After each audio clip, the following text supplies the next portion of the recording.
pas. Ça a coincé. Ça veut dire que les bonbons d'air n'ont pas bien rempli. Là, ici, on voit les bonbons d'air. La route est coincée. Le niveau qui est coincé. La roue se coince pourquoi? Est-ce que c'est parce que les bonbons n'ont pas bien fonctionné?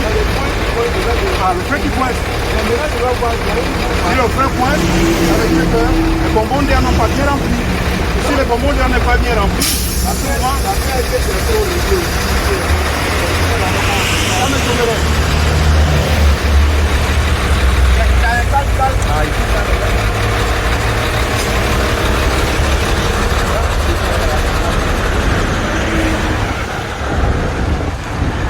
Alors, comme vous pouvez le voir, il y a eu certainement un début d'incendie.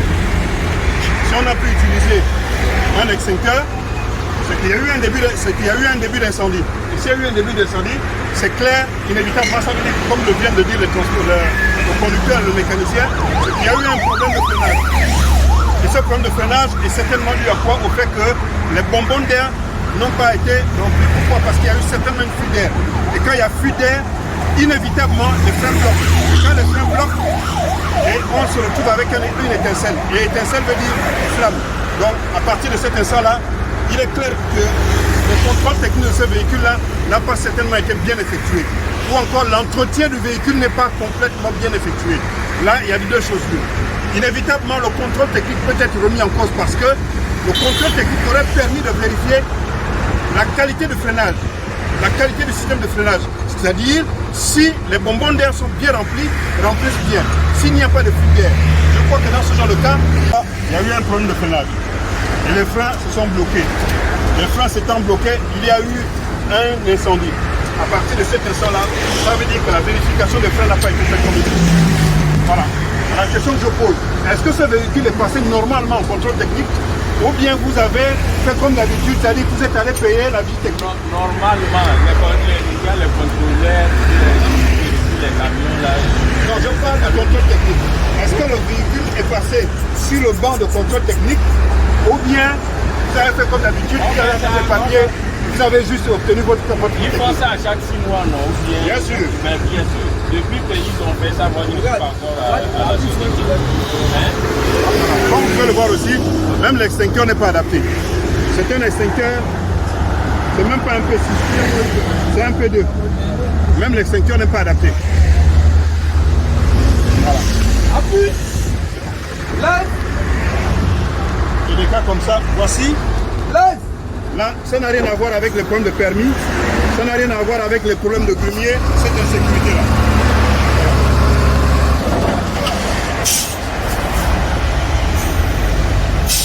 Mais, alors, à supposer que c'était un camion de transport de produits pétroliers qui était victime de ce blocage de frein et systématiquement d'incendie. Vous imaginez les conséquences qu'il pourrait y avoir.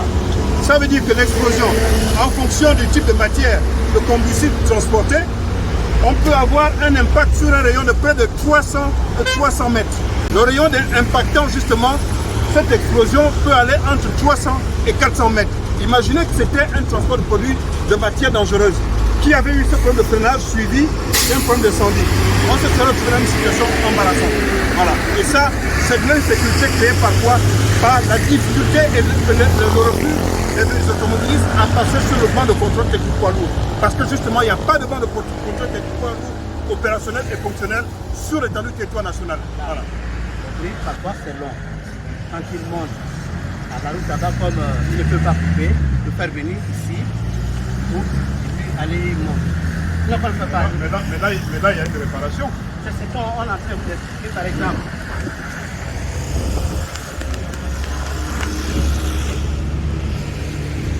Voilà. Vous voyez ça? C'est déjà coupé. Oui. Quand ils vont changer le neuf, quand c'est long, ça demande de couper. Oui. Pour ça, voilà qu'ils ne peuvent pas faire ça là-bas. On est obligé, ils sont obligés de venir vers moi. Dès qu'ils montent, quand c'est long maintenant, ils finissent de monter, moi je coupe. C'est tout. Oui, mais là, c'est de la soudure mécanique. Non, non, non. On ne fait pas, il n'y a pas de la soudure là. Oui. C'est tout juste peut-être celle-là. Quand ils vont, le niveau est haut. Oui, le niveau n'est pas encore. Voilà, quand ils vont venir, Parce que les lames La là. question que je pose, tout ça c'est des véhicules, ça c'est un camion de près de 40 ans. Celui-là. Celui-là, les CBH sont arrivés à peu près dans les années 90. Donc c'est des véhicules de plus de 30 ans. Vous les avez achetés ici? Non, moi je ne suis pas propriétaire. Peut-être c'est qui? Voilà. Au moins c'est à eux qui peuvent savoir s'ils ont acheté ça comment. Il y a un chauffeur parmi eux ici. Bon, celui-là, il ne sait pas si chauffeur, c'est là où il est pas. Alors demandez là-bas, sinon que moi je ne suis pas. Ça c'est des véhicules de plus de 30 ans. Ouais. Minimum 35, à peu près 35 ans. Les CBH. Les Renault CBH, c'est à peu près 35 ans. Donc, les mettre en circulation au Gabon, moi je me pose bien la question, comment on a fait? Comment ces camions ont fait pour entrer au Gabon? Est-ce qu'ils étaient là depuis longtemps? Après, c'est des problèmes d'insécurité routière. C'est vrai, oui, c'est vrai ce que vous dites. On se rend bien compte que les freins ne tiennent pas, il y a des pertes de contrôle sur la route. Ça, Comment c'est ils vrai. font? Ça c'est vrai. Parce que même vos réparations là-bas, vous dites que vous ne faites pas de la soudure mécanique. D'accord? Vous faites de la soudure métallique. Non. D'accord? Juste pour les brouettes, pour les domiciles. Voilà. D'accord? C'est pas adapté à ça. Oui. Ça veut dire qu'on va se retrouver face à des situations où vous allez souder. Non, je ne soude pas, j'ai dit. Vous allez souder des structures qui ne correspondent pas avec votre technicité.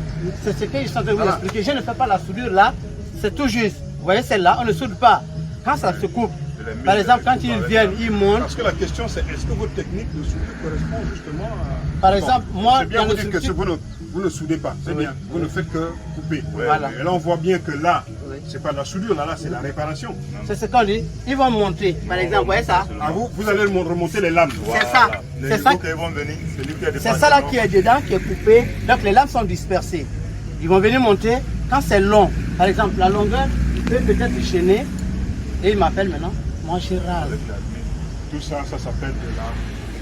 Ah, d'accord. Là, Dans la je vais mettre- mécanique, Oui. il y a de la soudure, d'accord, il y a justement, il y a de la réparation. Tout ça, c'est de la mécanique. Et de la mécanique qui est faite dans un atelier qui n'est pas adapté, qui n'est peut-être pas agréé, je dis, il y a des problèmes. Ça, c'est Parce que vrai. déjà, votre technique ne correspond pas à ce qu'il faut pour ça, il y a déjà un problème. Et conclusion, on va avoir un véhicule qui est sorti de votre atelier, d'accord, dont les réparations ne correspondent certainement pas. Non, le mécanicien, lui, fait son travail correctement. Et Moi, le je ne mécanicien. peux pas intervenir cela. Moi seulement, c'est quand on m'appelle, il y a un boulon, il faut couper, ou il y a un tel truc, il faut couper. Et moi, je viens couper. Au niveau de la soudure, c'est les chauffeurs qui peuvent vous dire où ils font leur Moi, je soudure. crois qu'à l'avenir, vous devez leur dire, ne venez pas chez moi, Merci, monsieur. allez-y dans d'autres ateliers. Merci. Parce que faire comme ça, là, c'est du bricolage. C'est vrai, Et, c'est et ce sont des filles des Gabonais qui sont mises en jeu. Après, on va parler de grumiers. De grumiers qui créent l'insécurité routière. Là, c'est pas des grumiers. C'est vrai. Là, c'est pas des grumiers. Oui, c'est On vrai. va parler de questions de permis. Mais là, c'est pas le permis, là, c'est pas les grumiers. Ouais. C'est bon, Ce que bonne vous journée. parlez- Merci. Ce que vous parlez, c'est compris. On va essayer d'en parler aux chauffeurs que bon, c'est plus la peine de. Les lames là, cassées quoi. Vous voyez, ça s'appelle, c'est une vis de Tokyo. Et une vis de Tokyo, en fait, c'est elle qui permet l'arrimage de toutes ces lames que vous voyez ici là. Donc ça s'arrime et ça tient l'ensemble des lames compactées. Quand elle n'est pas bien serrée ou elle n'est pas bien réparée, eh ben, elle saute. Et quand elle saute, si elle saute, ben, toutes les lames se dispersent et le véhicule perd l'adhésion, perd son train arrière et le conducteur finit par perdre le contrôle de son véhicule. Voici les cas, par exemple, qui justifient certaines situations de perte de contrôle sur les routes. On a des camions, perte de contrôle. Il faut aller à la base. Voici l'une des bases aujourd'hui là. C'est-à-dire que là, nous venons de trouver une situation claire qui favorise les pertes de contrôle des poids lourds sur les routes gabonaises. Et après, on se dit, mais perte de contrôle, comment c'est arrivé? Parce que voilà, c'est réparé dans des conditions inadaptées, par des professionnels inadaptés. Conclusion, on est là, on a une multiplication de risques d'accidents de la route. Je ne sais pas par combien on peut multiplier, mais une chose est sûre et certaine, il y a une multiplication des risques d'accidents de la route avec ce genre de réparation. Voilà.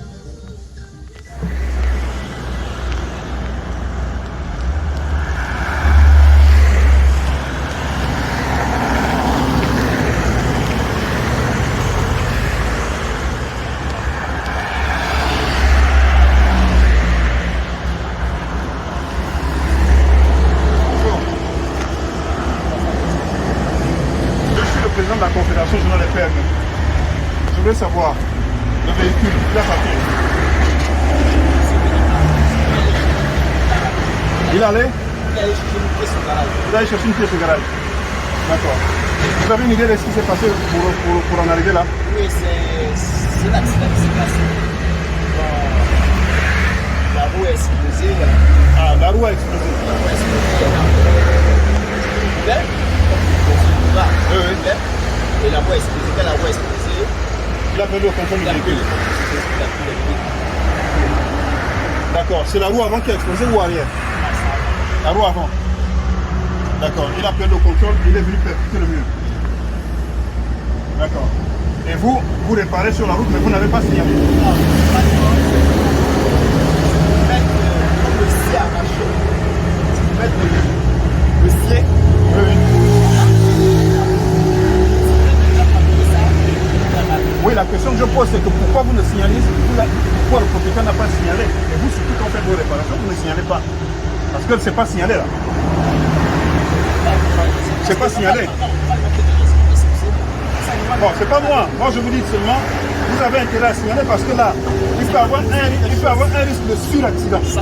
D'accord? C'est-à-dire que cet accident peut causer encore un autre accident. D'accord? Si je me trompe, ça c'est la roue qui a explosé. C'est la roue qui a explosé. Voilà, c'est la roue qui a explosé.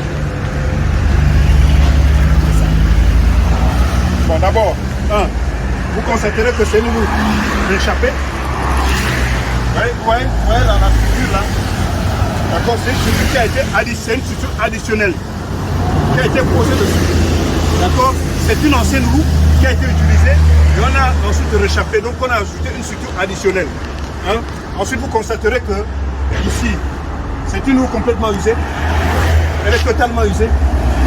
D'accord, l'eau ne peut même pas circuler dans les flancs parce que justement la structure est usée. Elle est usée complètement. Donc alors, voyez la roue, vous voyez les deux roues avant. Elles sont totalement usées. Ah, c'est l'autre qui n'a pas explosé, c'est celle qui a explosé. Les deux roues avant sont complètement hors d'usage en réalité.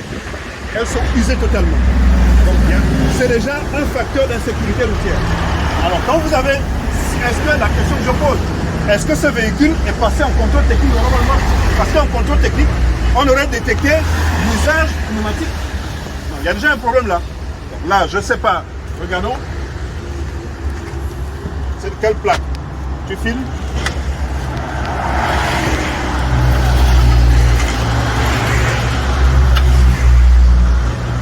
AX 234 AA.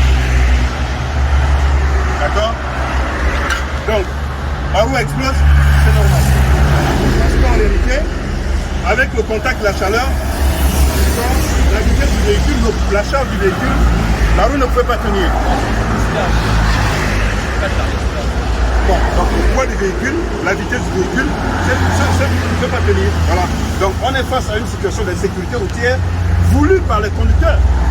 Parce que si le conducteur ne voulait pas mettre en danger les vies humaines, il aurait tout fait pour changer ces deux pneus-là. C'est une mise en danger volontaire des usagers de la route. Oui. Donc à partir de cette leçon-là, tout simplement pourquoi? Parce que les gens obtiennent des visites techniques sans que les véhicules ne passent sur le banc de contrôle technique. Voici les cas d'insécurité routière clairement imputables au contrôle technique automobile et au conducteur. Parce que le véhicule, vous voyez, les roues sont complètement usagées et ne pouvaient en aucun cas être exploitables. Comme vous pouvez le remarquer, cette marque de Mercedes est sortie il y a plus de 35 ans aujourd'hui. Donc, la question que je pose, comment un véhicule de plus de 40 ans se retrouve encore en train de transporter des marchandises sur l'étendue du territoire national? Alors, la question qu'on peut se poser, c'est comment ce véhicule a fait pour entrer au Gabon? Qui l'a immatriculé? D'accord? Ensuite, qui a donné le certificat de carrossage qui autorise ce véhicule à transporter des marchandises? C'est-à-dire quel est le cabinet d'expertise qui a agréé par le ministère du Transport, qui a fait l'expertise de ce camion, qui a déterminé que ce camion est apte à transporter, d'accord, le sable, le gravier, etc. Ça veut dire la structure du camion. Ensuite, la quatrième question c'est qui a fait le contrôle technique du véhicule pour que ce véhicule puisse, malgré les pneus utilisés, se retrouve en train de transporter des marchandises. La cinquième question c'est qui quel est l'entretien qui est fait sur ces véhicules-là? Est-ce que ces véhicules ont des carnets d'entretien réguliers? La sixième question de savoir, vous avez des mécaniciens qui réparent, qui sont dessus. Est-ce que ce sont des mécaniciens agréés pour effectuer de telles réparations sur de tels types de véhicules? Là, autant de questions qui méritent d'être posées, parce que dire simplement que oui, il y a un problème de permis, il y a un problème de ceci, sans véritablement fouiller en profondeur les raisons qui peuvent influencer autant d'accidents, de poids lourds sur le territoire national, je pense que c'est ne pas tenir compte des données scientifiques, d'accord, qui sont elles-mêmes promulguées par la Direction générale de la sécurité routière. Parce que là, on a encore un cas de perte de contrôle. Et les cas de perte de contrôle, comme je le disais, vous avez soit des problèmes mécaniques, vous avez soit des problèmes de difficulté du conducteur à maîtriser parce qu'il a peut-être consommé des psychotropes, c'est-à-dire des produits non autorisés à la conduite, ou encore simplement parce qu'il y a l'environnement qui a posé problème, la pluie, le temps, les nids de poules, l'état de la chaussée, etc. Mais là, les choses sont claires et sont évidentes. Là, c'est un problème mécanique qui est du ressort du contrôle technique et qui est en plus de cela de la responsabilité des centres de contrôle technique. C'est clair. Maintenant, qui a fait la visite technique de ce véhicule? Est-ce que ce véhicule est régulièrement passé en contrôle technique? Est-ce que ce véhicule est passé sur les bancs de contrôle technique, ce qui est autorisé? Parce qu'il n'y a aucun banc de contrôle technique qui fonctionne sur l'étendue du territoire national pour effectuer les contrôles techniques de poids lourds. Il n'y a aucun. Donc là, il y a déjà véritablement un problème. Et l'administration doit prendre ses responsabilités. Là, je suis un peu surpris parce que il n'y a pas si longtemps, nous avons déposé une plainte contre ces centres de contrôle technique pour des questions de mise en danger de tout. Là, vous voyez, là, c'est la mise en danger de tout. Depuis là-bas, jusqu'ici, c'est effectivement les questions liées à la mise en danger de tout. Parce que les contrôles techniques ne font pas bien leur travail. Et quand je suis surpris que vous avez un gendarme comme le commandant de brigade de la BSPJ et son adjoint qui se permettent d'étouffer des procédures qui sont en cours dans cette unité, je dis il y a un sérieux problème sur l'état du territoire national. Il y a un sérieux problème qu'aujourd'hui nous devons dénoncer. Et nous nous sommes engagés dès aujourd'hui à les dénoncer. Je profite de cette occasion pour saisir le président Ngoulakia du Conseil supérieur de la magistrature pour le travail mafieux que le commandant de brigade de la BSPJ, c'est-à-dire la brigade spéciale de police judiciaire du parquet général de Libreville, effectue en ce moment en étouffant les procédures qui peuvent sauver des vies. Parce qu'ils ont choisi leurs intérêts personnels au détriment des intérêts du plus grand nombre de Gabonais. Et ça, c'est inadmissible. Voici les cas. Aujourd'hui, les procédures sont aujourd'hui étouffées dans cette brigade, des procédures qui pourraient sauver des vies. Donc, je crois que je me passe de tout commentaire. Voilà. C'est l'occasion au commandant de brigade adjoint. Je crois que là, j'ai commencé à dénoncer. Je crois que je m'adresse directement à toi. Je crois que c'est l'occasion pour toi d'aller appeler ton tueur à gaz, que tu as dit qu'il allait me loger une balle dans la tête, puisque là, je ne crois pas que je vais pouvoir m'arrêter. C'est l'occasion pour lui de me loger une balle dans la tête, parce que s'il ne le fait pas maintenant, là, il sera trop tard pour lui de le faire. Voilà.